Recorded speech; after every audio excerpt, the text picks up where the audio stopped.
নমস্কার, গুরু কৃপাহি কেবলম। আজকে আমি প্রথম ভাব বা লগ্ন ভাব বা তনু ভাব, যাকে আমরা প্রথম ভাব বলি এবং লগ্ন ভাব বলি এবং তনু ভাব বলি, এই তনু ভাব নিয়ে কিভাবে বিচার করবেন ছাত্রছাত্রীদের উদ্দেশ্যে আমি কয়েকটি কথা বলছি, মন দিয়ে শুনুন। তনু ভাব আমাদের ভেরি ইম্পর্টেন্ট। এই তনু ভাবকে আমরা প্রথম ভাব বলি, লগ্ন ভাব বলি। এই তনু ভাব যেসব জাতক জাতিকাদের তনুভাবে গ্রহেদের কি অবস্থান, সেই সব জাতক জাতিকাদের কি প্রভাব পড়ে, সেই নিয়ে আমি বিস্তারিত আলোচনা করছি। আশা করব ছাত্রছাত্রীদের উপকারে লাগবে।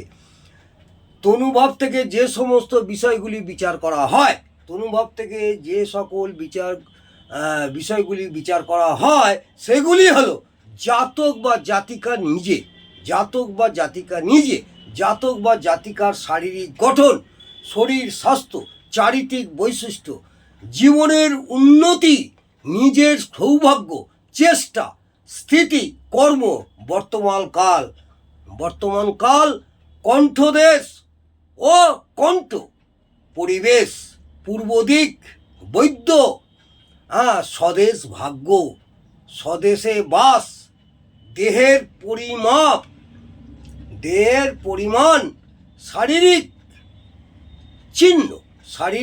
চিহ্ন, কোথায় কি চিহ্ন আছে শরীরে, আকৃতি, প্রকৃতি, অঙ্গ প্রত্যঙ্গ, গুণাগুণ, জীবনী শক্তি, গায়ের রং, মান, যশ, রূপ, আদ্যপান্ত, উদ্যম, মস্তক, জ্ঞান, সম্মান, অবস্থিতির স্থান, প্রবাসবাস, স্বভাব, প্রশংসা, ইন্দ্রিয় সুখ, আয়, জাতি প্রেম, মেজাজ, মাতৃভূমি, মুখের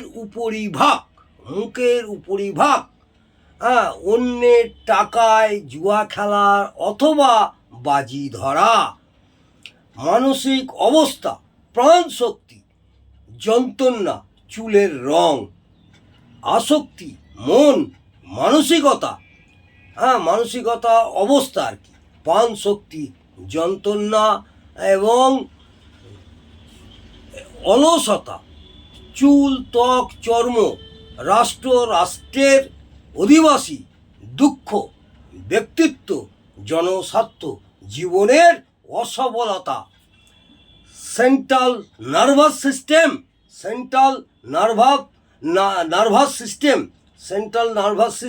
অর্থাৎ নার্ভের ব্যাপার, প্রতিষ্ঠা, প্যারালিসিস,